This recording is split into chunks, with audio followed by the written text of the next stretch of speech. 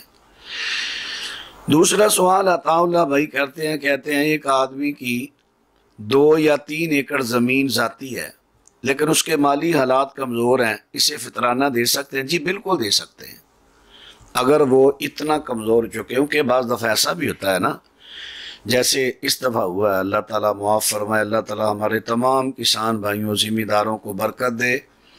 اس دفعہ ایسا ہوا جب گندم انہوں نے بیج بویا گندم کا، اوپر سے بارشیں شروع ہو گئی، کئی لوگوں کی گندم مر گئی، جل گئی، اور جن کی ہوئی ہے وہ اتنی تھوڑی ہوئی ہے کہ ان کے خرچے بھی پورے نہیں ہوئے، نقصان ہوا ہے بہت۔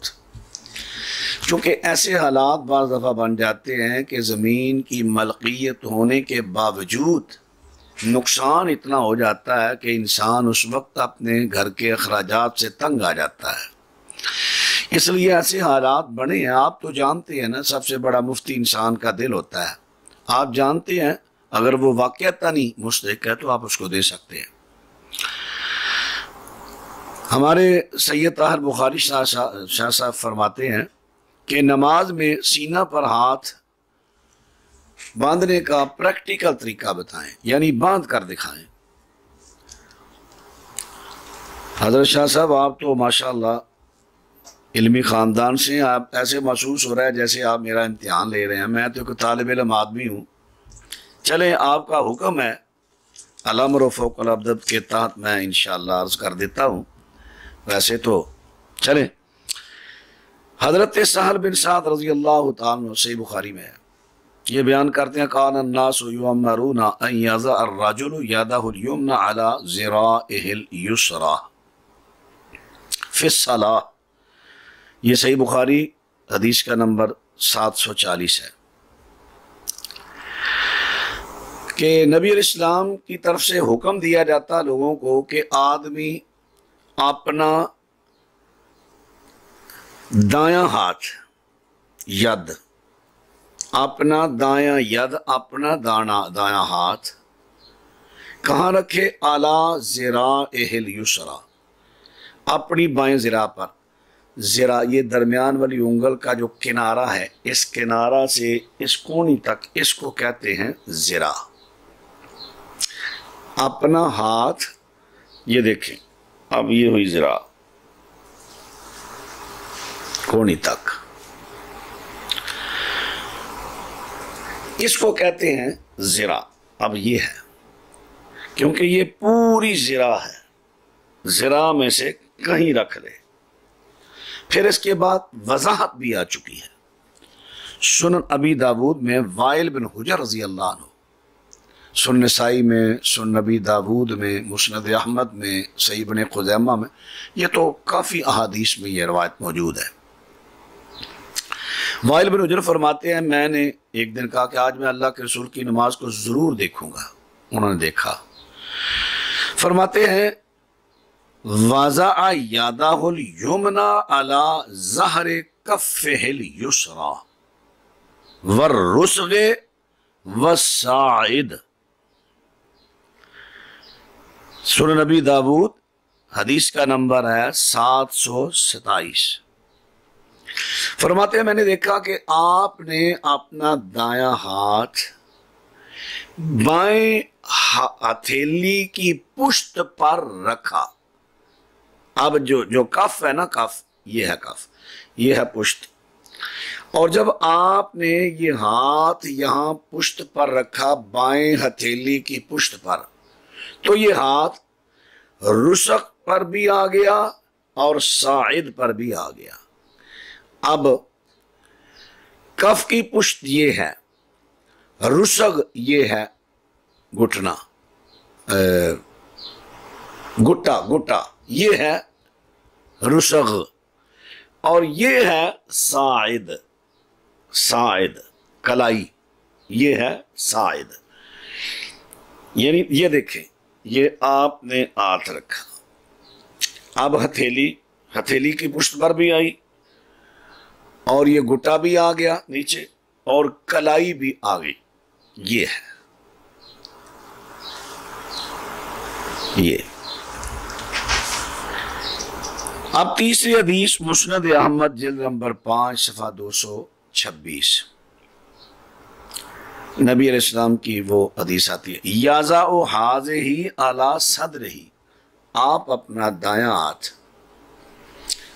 بائیں کلائی پر رکھتے اور کہاں رکھتے؟ اعلیٰ صدر ہی، اپنے سینہ پر.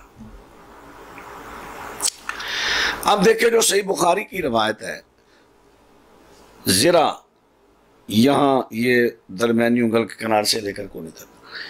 اب جو آدمی، کیونکہ یہاں اجازت ہے نا، اب جو آدمی یہاں رکھے گا تو یہاں ہاتھ کہاں آئیں گے؟ خود بخود سینہ پر آئیں گے. جب انسان یہاں ہاتھ رکھے گا خود بخود سینہ پر آئیں گے. یہ ہے ہاتھ رکھے گا. چوتھا سوال لقمان بھٹی صاحب، انہوں نے یوٹیوب پر، میرے چینل یوٹیوب پر انہوں نے سوال کیا ہے. کہتے ہیں اکیلا آدمی 8 رکعت سے زائد تراویح پڑھ سکتا ہے؟ جی لقمان صاحب، اکیلا ہو یا جماعت سے ہو، نبی علیہ السلام فرماتے ہیں افضل الصلاۃ طول القنوت، افضل نماز وہ ہے جس کا قیام لمبا ہو. قیام سنن نبی داؤد میں آتا ہے نا، جب اللہ کے نبی صلی اللہ علیہ وسلم نے 25ویں شب کو نصف رات تک نماز پڑھائی، قیام کرایا. ابو ذر کہتے ہیں ہم نے کہا کاش اب آپ ہمیں اور پڑھاتے. تو نبی علیہ السلام نے فرمایا ابو ذر، جب انسان امام کے ساتھ، جماعت کے ساتھ نماز پڑھ کے چلا جاتا ہے تو اللہ تعالیٰ اس کو ساری رات قیام کا ثواب دیتا ہے. یعنی اللہ کے نبی صلی اللہ علیہ وسلم نے سنت کو ہی ترجیح دی کہ جتنی میں نے پڑھی ہیں اتنی کافی ہیں. یہ نہیں کہا تمہارا جی چاہتا ہے تم زیادہ پڑھ لو. پھر آپ نے تیسری رات 27ویں شب کو جب ساری رات قیام کرایا تو آپ نے رکعات نہیں بڑھائیں، رکعات وہی 8 رہیں، رکعات نہیں بڑھائیں، رکعات وہی رہی، لیکن اس کا قیام لمبا کر دیا. قیام اس لیے جو احباب راتوں میں ساری رات عبادت کرنا چاہتے ہیں وہ سنت سے تعداد بڑھانے کی بجائے تعداد اتنی رکھیں جتنی اللہ کے نبی سے ثابت ہے.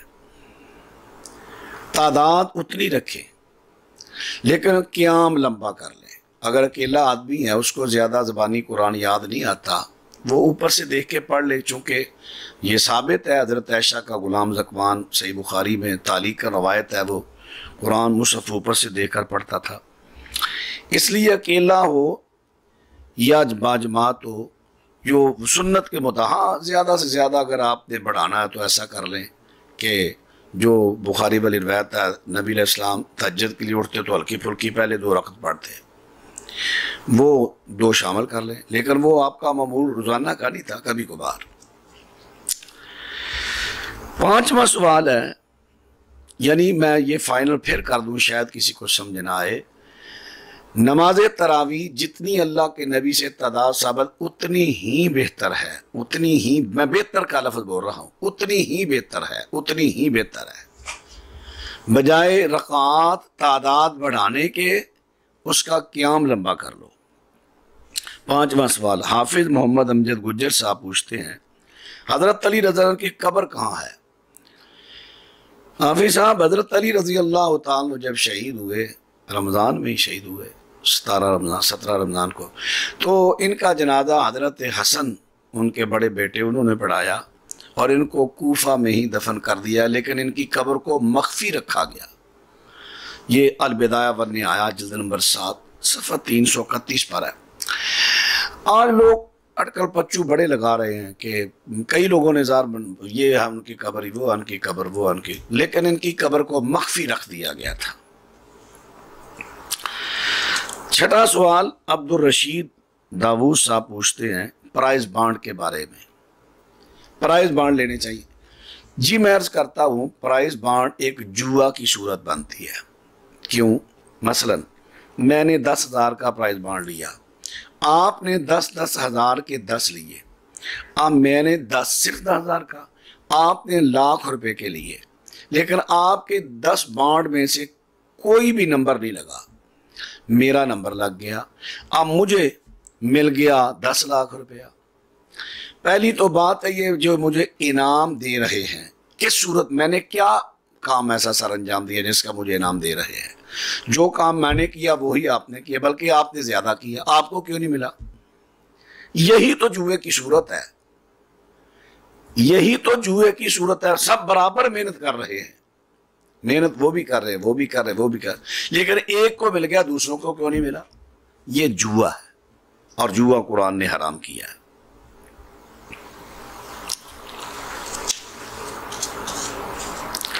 ساتواں سوال محمد منیر محمدی صاحب یہ پوچھتے ہیں کہ بندہ نے غصہ میں ایک طلاق دے دی، 3 ماہ سے پہلے وہ رجوع کرنا چاہتا ہے، کیا رجوع کے لیے نکاح ضروری ہوگا؟ نہیں۔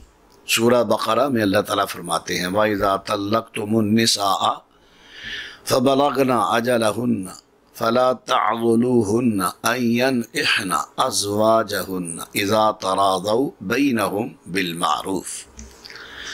جب عورتیں اپنی عدت پوری کر چکے ہیں تو بعد میں اگر وہ دونوں رجوع کرنا چاہیں تو انہیں نکاح سے نہ روکو۔